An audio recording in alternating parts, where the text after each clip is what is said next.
Pleasant morning to everyone.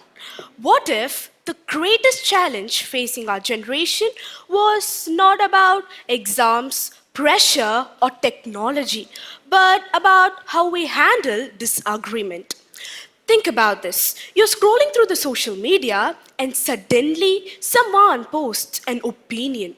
Within minutes, comments starts to explode. Not with question, not with curiosity, or not with the intent to learn something, but with judgment. That was not a discussion in the chat box, yet another conflict. And though there is someone who tops in that conflict, something important is really lost because disagreement today is leading to a divided future. But this does not have to be. I'm here, Dakshata, guiding you through the journey about the art of disagreeing without hating. We all live in a world where everyone has a voice to speak up. Phones, messages, videos, audios, opinions are everywhere. Yet, instead of listening to them, we often respond to them.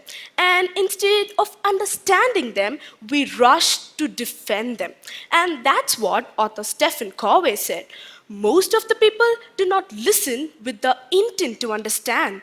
They listen with the intent to reply. And that's where the real problem begins. But here's the truth. Disagreement is not dangerous, hatred is. Progress always comes from people who dare to challenge the existing ideas.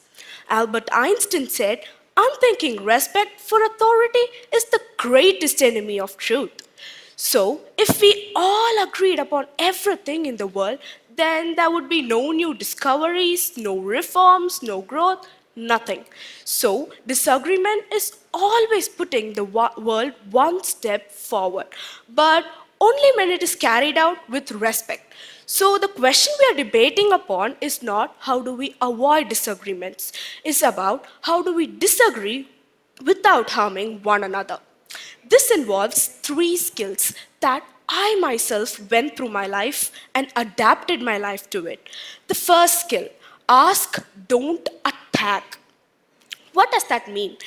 So, when someone challenges our ideas, which means telling you're wrong, what happens is our brain starts to think emotionally. You feel that one thing, like you feel threatened, you feel judged, you feel underrated, and that one thing, like triggering in your brain. I have to defend that person.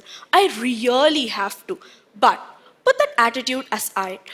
Pause and breathe. Ask to yourself, why can't I replace the word you're wrong with, could you just help me figure out why am I wrong in that way? These words change everything. A wall becomes a bridge. A conflict becomes a conversation. The second skill. It is very rare yet transformative. You know why I say it rare? Because most of us do not do that. Even most of you sitting here do not do that. Even I myself do not do that. Yeah, listening. So, the second skill is listen to understand, not to win. Most of the people during an argument listen only to prepare their responses. For example, if I have an argument with my friend and she says, your idea is too boring and you're always wrong in that way. What does I think? I have to prove her wrong. I have to prove her wrong in any way. I collect events thinking and saying that she is wrong. But real listening means having silence, humility, and patience. It means saying to yourself, I may not see the full picture yet.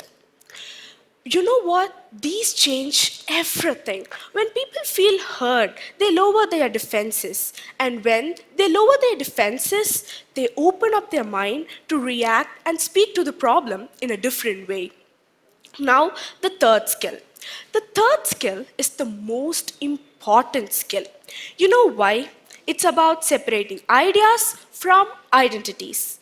An opinion is not a person, a belief is not a character, yet we confuse them. And instead of challenging those ideas, we start to judge people. And when people feel judged, learning stops. Nelson Mandela understood this so deeply. After spending 27 years in the prison due to his enemy, he chose reconciliation over revenge. He also said, if you really want to make peace with your enemy, then you must work with your enemy. So, why does this all matter and what is important among this? The important reminder is in life, you will never be the winner all the time, or you will never be the right one all the time. And obviously, in a disagreement, that need not be a winner at all. The real success is mutual understanding. But why am I standing here telling all this to you? Why does this matter so much? Because if we turn every differences into hostility, we create a divided future. So we have to practice the art of disagreeing without harming one another. In this way, we build a society where our ideas may compete, but the people stay united. That's what Martin Luther King said. He said, darkness cannot drive out of darkness, only light can do that.